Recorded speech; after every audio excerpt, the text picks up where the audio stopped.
What's up, guys? It's JZNES back again with another video. Wait a second, the soundtrack doesn't make any sense. We already reviewed this game. We already reviewed A Boy and His Blob. Oh wait, it's not A Boy and His Blob. It's A Boy and His Blob Rescue of Princess Blobette.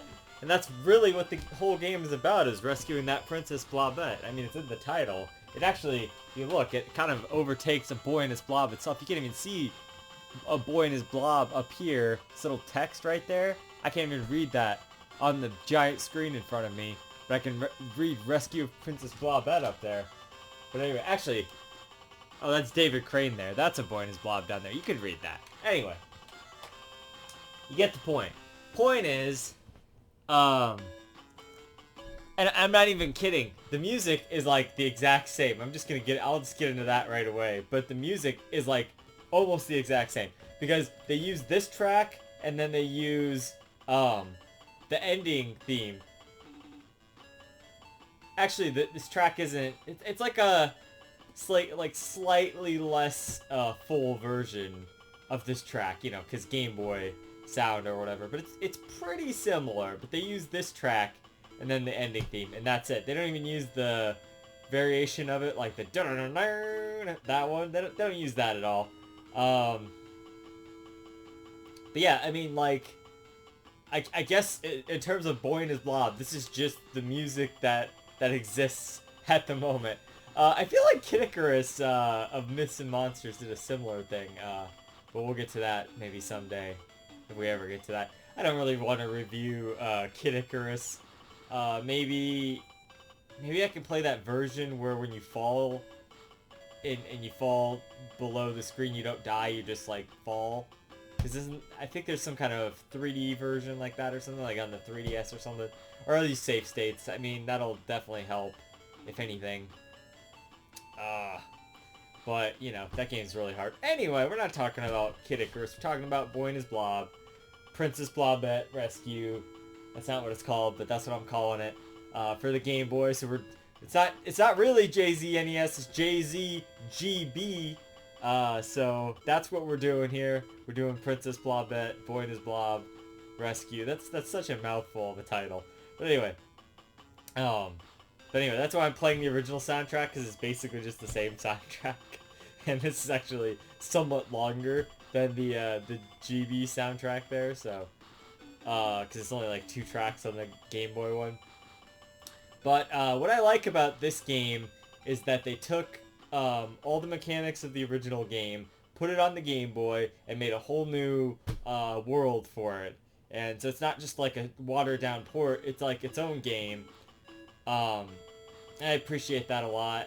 The levels, it's just one big level. It's actually pretty linear. It's really hard to get off track. This isn't in the Game Boy one, but this is a jam. Listen to this fucking shit.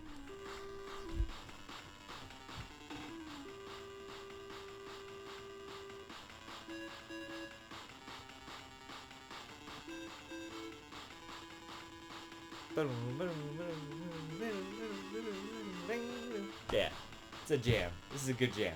Anyway, so used to love this track back in the day, you know, when we were playing this on emulator. And hey, it's come full circle, the cycle continues with Blobette there, because guess what I did? Played it on the emulator. So, and I'm glad I did. Save states really helps this game a lot. Not that it's like super like hard of a game. It's a lot easier than the original game for sure. There's a lot less bullshit to it. Not that the original had that much bullshit, but there was some stuff in the original where it was like, I don't know, especially the ending with this part where this music's playing, like, there were so many instant deaths there where you pretty much would probably be on your last life and have to just start over at that point. And I think in all fairness, this game has very many less enemies, for one thing, so that definitely helps in terms of that, but really, like, it's just more about the puzzles and all of that. And I like the insistence and the focus on those puzzles. it's really a lot of the same kind of stuff. Find where to jump on the trampoline. You know, they really went all in on the trampoline, the ladder, all the stuff from the original that you use like all the time. That's all here again in full force. Oh wow, that was a good follow up there, Zelda 2. Definitely gonna get to that coming up, so stay tuned. But not right now. Okay, so here's that playlist again of those top 100 shit. So anyway, point is that they really went in on those. There was like some new ones too, some new jelly beans. Like there's a mint one that I used all of one time to put out a torch. You don't even feed it to the blob. I mean, it really doesn't even do anything if you feed it to the blob, other than make him into ice. Oh, not true. You used it at the end to ice over that pot. I thought that was cool. But that's it. It's kind of situational. You only use it the 2 times. Use the key one right at the beginning there, so that's kind of cool. It's a nice callback to the end of the first one. I like how they start you off in one room this time, and you can't get out of this room until you figure out that you need to use the ladder to go up. Or, no, you gotta use the trampoline. That's what it is. You gotta use the trampoline to go up, and then up there is a bag of more jelly beans, and then that'll give you, like, the key one and all of those ones and all the new ones and whatnot. So you can experiment with those and stuff. And they actually give you a pretty fair amount this time, too. There's probably no way you could really run out of jelly beans. You might be able to. I don't know. If you're like really experimenting, but the stuff is pretty straightforward. There's not a lot of treasures and whatnot that are like really off the beaten path. It's a very linear experience, like I was saying earlier. That's not necessarily a bad thing as a sequel to A Boy and His Blob, where a lot of that game was kind of based on the exploration and whatnot. It's not too bad to have sort of a more linear experience. That way they've done sort of both angles. I mean, it's the weaker experience of the two because of that. Not just because of the linearity, just because the original was such a fresh concept and such a cool thing, and they had the whole NES thing. And I feel like a lot of times the screens are cramped enough to where it just kind of affects things a little bit. It would be nicer if you could see, like, if the camera was kind of just zoomed out. Because of, really, it's because of the play control. Your character, the boy there, he kind of is a lot slidier, and since the screens are so small, you're usually going to slide right into a pit or a trap or into the water and just die, kind of. So, that's not exactly ideal. Other than that, the blob, he takes up a lot of the screen too. So since you're bigger and the blob is bigger, it's kind of harder to direct him to where he needs to be standing, especially when you have to be really precise sometimes to get some of the items. You need to be below them. Pretty much, they gotta be kind of within a certain area there. It's not too huge of a problem overall, but I would say that it's a little bit of a problem. That might have been the thing that hindered the game the most, is the limited screen area. If they were able to have zoomed it out a little bit more, that would have been ideal, so I wasn't slipping and sliding in. But just tighten up the control just a little bit. I think that would have been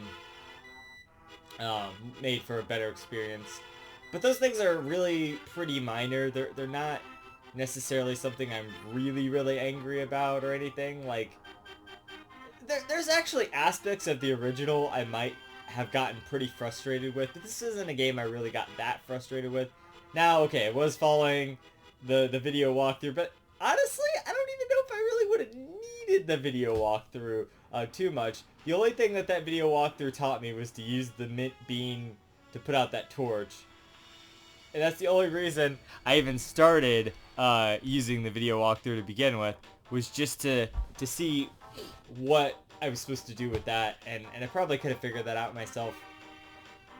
Pretty much everything else is just ladder here, trampoline here, use the bubble to get through the 50% of the game that's water, you know?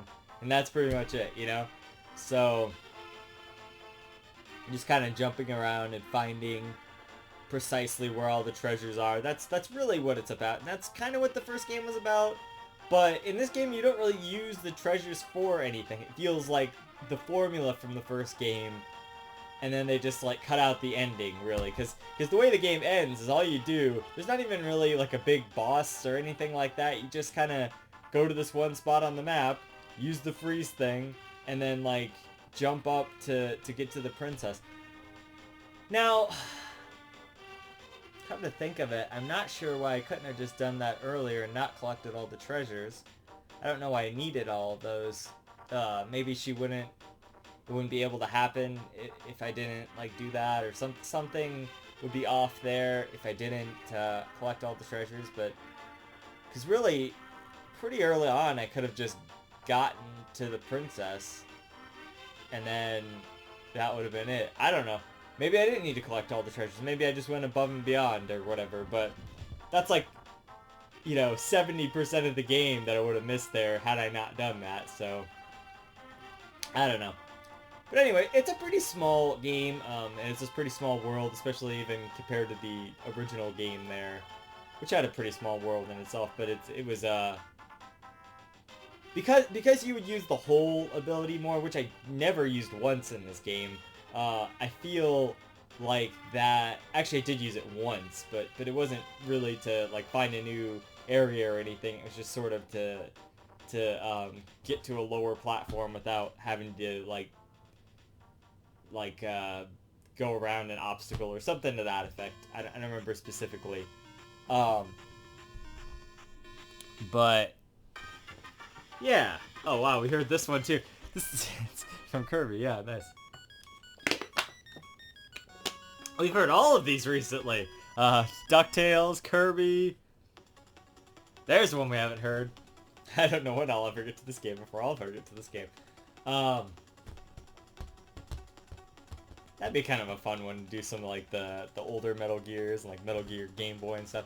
Anyway, so yeah, it's just it's a pretty short game. It's a Game Boy game, so it's kind of one of those things. I don't really think there's like a continue system or like a password function. Heck, if I would know, because I use save states a lot to just kind of get through the thing. And not that it was even difficult. I could have done it legitimately. I just didn't want to waste all that time, doing it that way and having to redo a bunch of stuff. Like, can you blame me, really? Like, I think I've talked about it before, live systems are antiquated. That's all I'm going to say there. There's probably a good way to still do live systems. I'm just saying, it's not necessary in a modern age when I just want to experience the game, So, yeah. There's like these mints like everywhere. It's like another collectible. Those actually give you extra lives if you get like a few of them. So think of them like a coin or something for Mario. Except on a like grander scale. It's like if one coin was worth like 25 coins, that kind of thing. But yeah, so if you were playing back in the day, there was a way to make more lives and whatnot. Probably like 7 or 8 of them would be the maximum, but if you practiced well enough, you'd probably get pretty good at this game and be able to just blaze through it like the intention was for the original game there. So I don't think it was too difficult of a game, even back in the day. But it was a Game Boy game, like I said, so it was just meant to kind of pass the time portably, for a Game Boy game for its time. I mean, this is pretty impressive. It's an equal, not equal. It's a slightly less awesome version of the original game, but it's a competent sequel. Let's put it that way. It's a competent sequel that takes a lot of the mechanics from the original and carries them over. But I don't think the power-ups get enough time to shine here. I literally don't know where you were supposed to use the Applejack or any of that at all. Like, some of them I don't even think you ever use. So I just don't think they really thought that out super well. I feel like the first game was more fleshed out well, and you at least use the power-ups each one time, at least. You usually use them multiple times. So it's fair to say that it's just not as good as the original, but it's still a pretty competent game, and I still enjoyed my time with it. But and mechanically it worked good, and I liked some of the newer power-ups, like the mint was fine, and there was use this monkey wrench that comes from like a banana. I don't know what the joke is there, but use that like a few times to like hit some switches and stuff. Jeez. And then they go to Banjo-Kazooie, which is also a game I just reviewed. I've reviewed Persona 4. I've reviewed all of these, but yeah. This is my favorite game soundtracks all in this list, I guess. So it's just kind of like, you know, of course it's gonna be like, hey, I've reviewed this game. I even reviewed that one. I've even reviewed this. Yes, listen to the Great Sea last time. But anyway, so yeah, that's pretty much what there is to say about the game. It's a good sequel, but not an amazing sequel. Not like a blow your mind kind of sequel. I enjoyed it, and I enjoyed it as an extension to the original. It feels more like a DLC world to the original or something, or like maybe a new game plus or something. It'd be your second quest in Zelda kind of thing or something. But even a little bit beyond that, because they don't use the same level design or anything. It's all like castle themed and that kind of stuff, because you're in this castle. I don't even know who captured the princess, really. I mean, it doesn't really get into that, you know. It's just like, it just kind of leaves that to the imagination. I guess it's probably the guy from the original, but I thought we killed that guy, so I don't know. She got caught in that cage or whatever and couldn't get down, so Blobby had to go and get her down.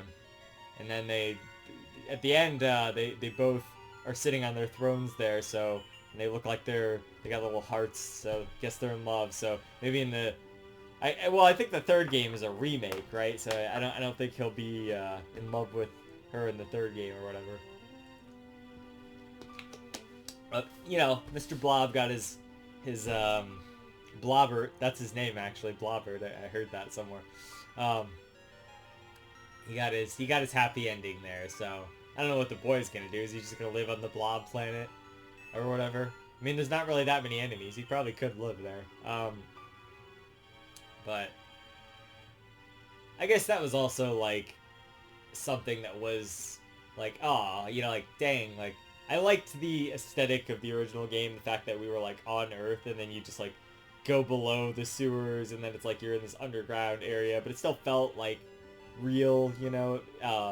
You even go to that vitamin store, but it was all under the city, and I thought that was kind of cool. But it's like, here's just like, oh, it's just some castle on this other planet. So like, you know, everything just doesn't like live up to the hype of the original, but it's still like all there to emulate the original in a way and expand upon it, but also just kind of do a lot of the same, you know. So that was I guess my point with that. It's just very similar to the original, and maybe just not done quite as well, but still good. I know that sounds bad when I say stuff like that, but it's like it's still a good game for the most part. But it doesn't do a lot to stand out from the original. It's just a very similar sequel, like a lot of the Game Boy sequels that deviated were a lot like Kid Icarus, Myths and Monsters, and like Samus Returns or something. I mean, Samus Returns even had a lot of different stuff that it did and introduced a lot of cool things like the Spider Ball and stuff. But anyway, not the point.